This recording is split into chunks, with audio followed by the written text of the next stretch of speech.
माननीय अध्यक्ष महोदया, सबसे पहले तो मैं आपको संयुक्त राष्ट्र के आम सभा के 73वें सत्र के अध्यक्ष के रूप में चुने जाने पर अपनी ओर से तथा अपने देश की ओर से बहुत बहुत बधाई देती हूँ। एक महिला होने के नाते मुझे आपके चुनाव पर व्यक्तिगत तौर पर भी गर्व महसूस होता है और आपका चुनाव मुझे ये भी याद दिलाता है कि संयुक्त राष्ट्र की पहली महिला अध्यक्ष भारत से ही चुनी गई थी। सन 1953 में श्रीमती विजय लक्ष्मी पंडित संयुक्त राष्ट्र के 8वें सत्र की पहली महिला अध्यक्ष बनी थी।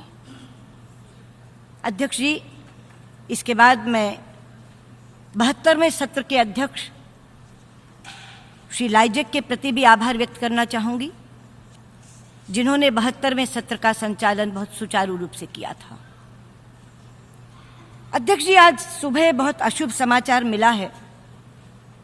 इंडोनेशिया में भूकंप और सुनामी दोनों त्रासदी एक साथ आई हैं। मैं आज इस मंच से अपने देश भारत की ओर से इंडोनेशिया की सरकार और वहाँ के लोगों के प्रति गहरी संवेदना व्यक्त करती हूँ और इसके साथ ही इस त्रासदी का मुकाबला करने के लिए भारत की ओर से पूर्ण सहयोग का आश्वासन भी देती हूँ। अध्यक्ष जी,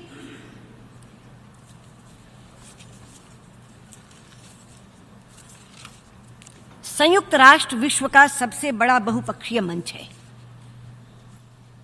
जहां दुनिया के सुख दुख साझे किए जाते हैं, जहां अविकसित तथा कम विकसित देशों की सहायता के लिए योजनाएं बनाई जाती हैं, जहां विश्व को बेहतर बनाने के लिए लक्ष्य निर्धारित किए जाते हैं। वर्ष 2015 में हमने वर्ष 2030 का एजेंडा निर्धारित करते हुए टिकाऊ विकास के लक्ष्यों यानी सस्टेनेबल डेवलपमेंट गोल्स की रचना की थी। उसी समय से यह कहा जा रहा है कि यदि भारत इन लक्ष्यों को प्राप्त कर लेगा तभी हम सफल हो पाएंगे, वरना हम फेल हो जाएंगे।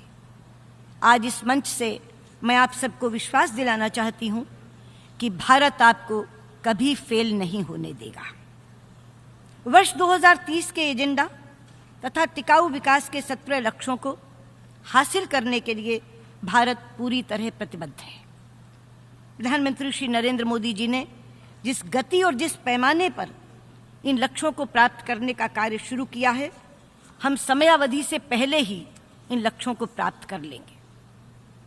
इस संबंध में भारत में जो कार्य किए जा रहे हैं, उनकी एक झलक के रूप में मैं कुछ योजनाओं का उल्लेख करना चाहूँगी। अध्यक्ष जी, विश्व की सबसे बड़े आर्थिक समावेश की योजना, फिनेंशियल इंक्लूजन की योजना चलाई जा रही है, जिसका नाम है जनधन योजना। इसके अंतर्गत 32 करोड़ 61 लाख ऐसे लोगों के बैंक खाते खोले गए हैं जिन्होंने पहले कभी बैंक का दरवाजा भी नहीं देखा था। और अब डायरेक्ट बेनिफिट ट्रांसफर स्कीम के तहत सरकार द्वारा उन्हें दी जाने वाली राशि सीधे उन खातों में डाल दी जाती है, जिसके कारण गरीब को पूरा पैसा मिलने लगा है और बीच का भ्रष्टाचार समाप्त हो गया है। इसी तरह भारत में विश्व की सबसे बड़ी स्वास्थ्य बीमा योजना चलाई गई है, जिसका नाम है आयुष्मान भारत योजना। इसी सप्ताह 23 तारीख को प्रधानमंत्री मोदी जी ने इस योजना का औपचारिक रूप से उद्घाटन किया है।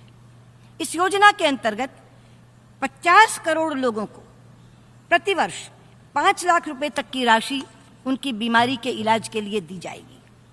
स्वास्थ्य सुविधाएं प्रदान करने के क्षेत्र में ये योजना क्रांतिकारी साबित होगी। अध्यक्ष जी, हमारे यहाँ एक प्रार्थना की जाती है जिसमें हम कहते हैं सर्वे संतु निरामया, यानी सब निरोगी हों। ये योजना उस कामना की पूर्ति करेगी। इसी तरह बेघरों को घर देने के लिए विश्व की सबसे बड़ी आवास योजना हमने चलाई है, प्रधानमंत्री आवास योजना। इस योजना के अंतर्गत वर्ष 2022 तक 2 करोड़ 95 लाख आवास शहरी और ग्रामीण इलाकों में बनाए जाएंगे, ताकि 2022 तक हर गरीब के पास अपना घर हो, कोई भी बेघर न रहे। और अभी तक 53,50,000 मकान बनाए जा चुके हैं। इसी तरह बेरोजगार लोगों को स्वरोजगारी तथा उद्यमी बनाने के लिए कौशल विकास योजना के माध्यम से उन्हें प्रशिक्षण देकर और मुद्रा योजना के माध्यम से काम शुरू करने के लिए ऋण देकर 2 प्रभावी योजनाएं चलाई जा रही हैं। यहाँ मैं विशेष रूप से ये उल्लेख करना चाहूँगी कि मुद्रा योजना के अंतर्गत 14 करोड़ 9 लाख लोगों को ऋण दिया गया है, जिसका 76% महिलाओं को दिया गया है।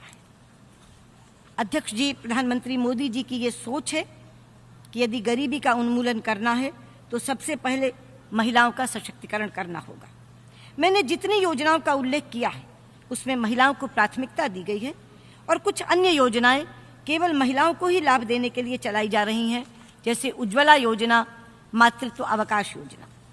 पिछली बार मैंने इसी मंच से उज्ज्वला योजना के विषय में उल्लेख किया था। मुझे बताते हुए प्रसन्नता है कि उज्ज्वला योजना के अंतर्गत 5 करोड़ गरीब महिलाओं को मुफ्त गैस कनेक्शन दिया जा चुका है। मातृत्व अवकाश योजना यानी मैटरनिटी बेनिफिट स्कीम, इसके अंतर्गत भारत में कामकाजी महिलाओं को अपने नवजात शिशु की देखभाल के लिए 26 हफ्तों की छुट्टी वेतन सहित दी जाती है। अध्यक्ष जी, एक महिला होने के नाते आप इस योजना से महिलाओं को मिलने वाले लाभ को आसानी से समझ सकती हैं।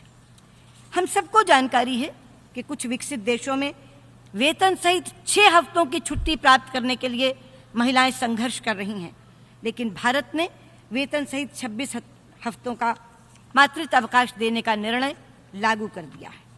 अध्यक्ष महोदया, सन 2022 में आज़ाद भारत 75 वर्ष का हो जाएगा और आज़ादी की 75वीं वर्षगांठ मनाने के लिए प्रधानमंत्री मोदी जी ने नए भारत के निर्माण का संकल्प लिया है। वो भारत कैसा होगा? वो भारत होगा स्वच्छ भारत, स्वस्थ भारत, समर्थ भारत, समृद्ध भारत, सुरक्षित भारत, विकसित भारत और ऊर्जावान भारत, शक्तिमान भारत। हम बहुत तेज गति से इस लक्ष्य की ओर आगे बढ़ रहे हैं और वर्ष 2022 तक ये संकल्प सिद्धि में बदल जाए, इसका पुरजोर प्रयास कर रहे हैं।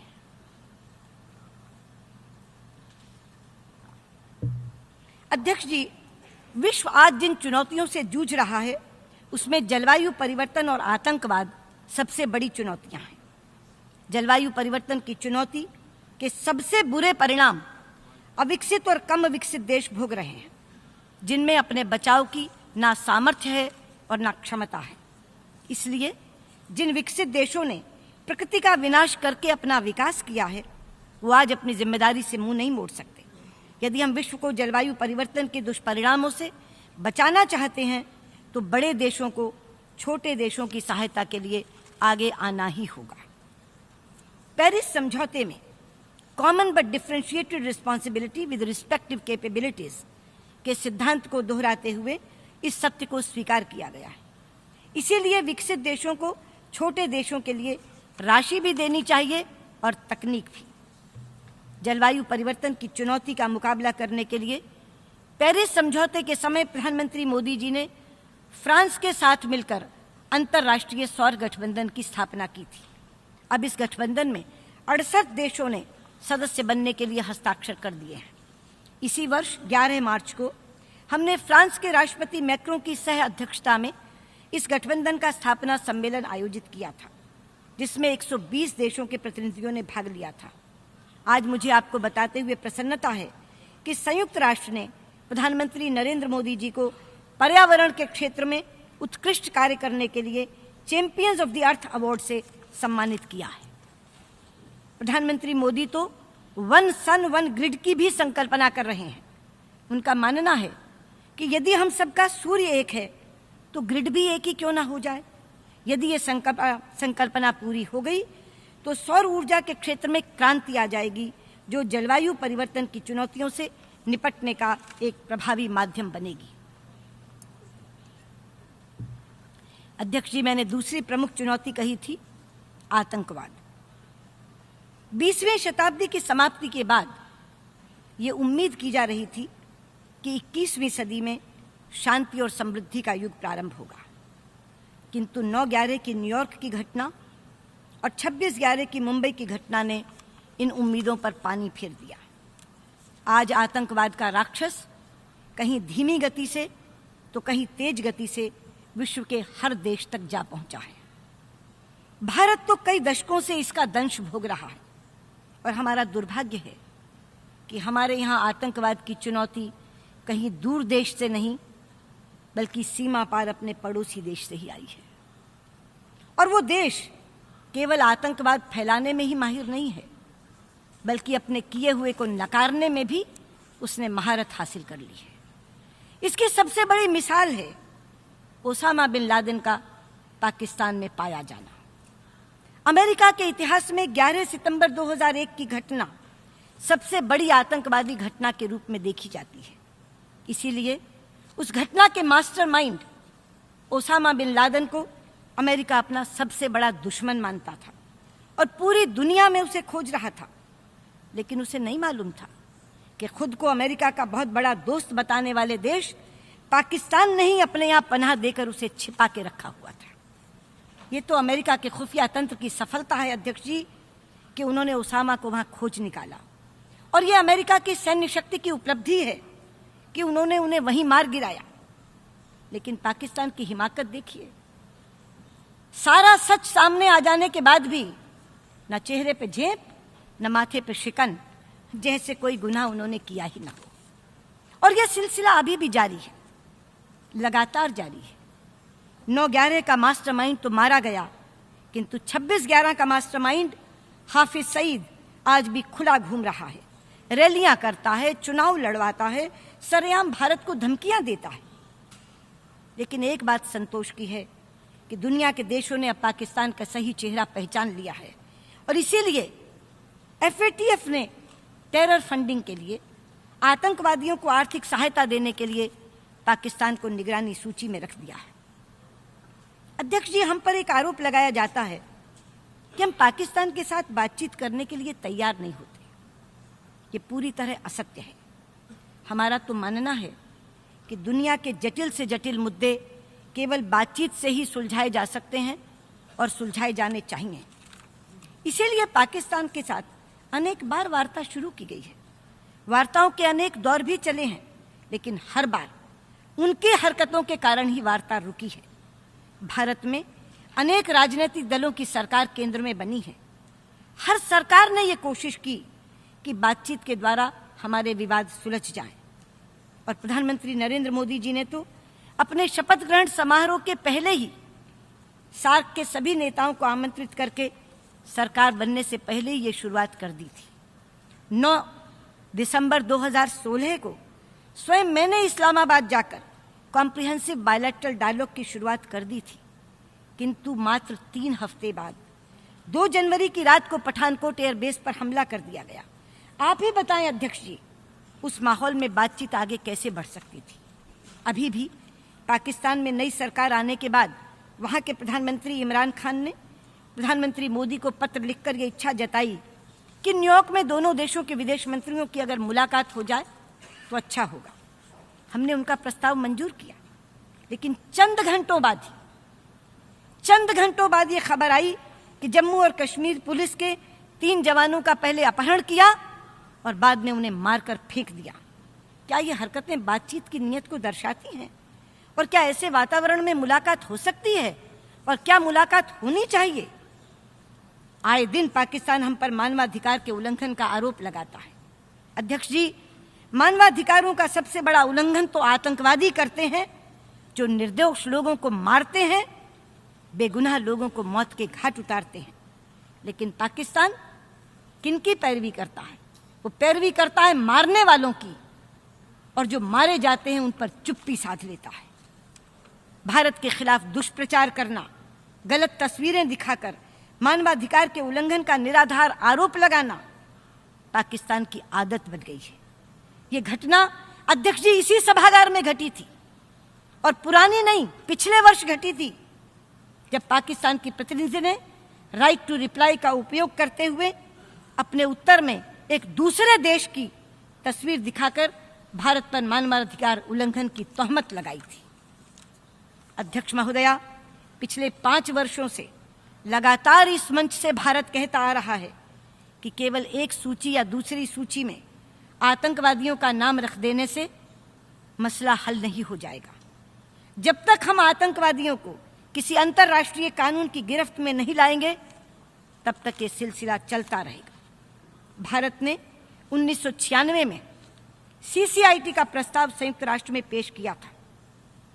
आज तक वो प्रस्ताव अटका हुआ है और अटकने का केवल एक कारण है कि हम आतंकवादी की परिभाषा पर सर्वसम्मति नहीं बना पा रहे। ये विडंबना है कि हम आतंकवाद से लड़ना भी चाहते हैं, लेकिन आतंकवादी कौन है इसे परिभाषित भी नहीं कर पाते। उस बुराई से हम कैसे लड़ेंगे अध्यक्ष जी, जिसकी परिभाषा हम तय नहीं कर पाएंगे।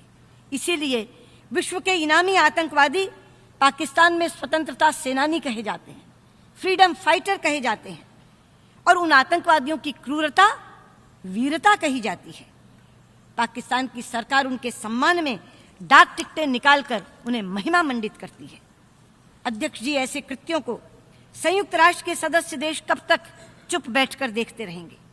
ऐसी करतूतों की कब तक हम अनदेखी करते रहेंगे? यदि इन हरकतों को कानून बनाकर अभी नहीं रोका गया तो वो दिन दूर नहीं जिस दिन आतंकवाद का ये दानव पूरी दुनिया को निगल जाएगा और इस दावानल में पूरा विश्व जल जाएगा। इसलिए आज मैं आपसे पुनः अपील करती हूँ, इस मंच से आप सबको अपील करती हूँ कि आतंकवाद की परिभाषा पर सर्वसम्मति बनाकर जल्दी से जल्दी हम CCIT को पारित करें। अध्यक्ष जी, अब मैं संयुक्त राष्ट्र की उपयोगिता के विषय में कुछ कहना चाहूंगी। मैंने प्रारंभ में कहा था कि संयुक्त राष्ट्र दुनिया के देशों का सबसे बड़ा मंच है, लेकिन अब मैं एक और वाक्य इसके आगे जोड़ना चाहती हूं कि धीरे धीरे इस मंच का महत्व, इसका प्रभाव, इसकी गरिमा और इसकी उपयोगिता कम होती जा रही है। हमें इस बात की चिंता करनी चाहिए कि इस क्षण के चलते कहीं हमारा हश्र भी लीग ऑफ नेशंस जैसा ना हो जाए। लीग का पतन इसीलिए हुआ था क्योंकि वो सुधार के लिए तैयार नहीं हुआ। हम कम से कम वो गलती न करें। संयुक्त राष्ट्र में सुधारों की आवश्यकता है और उससे भी पहले सुरक्षा परिषद के सुधार में आवश्यकता है।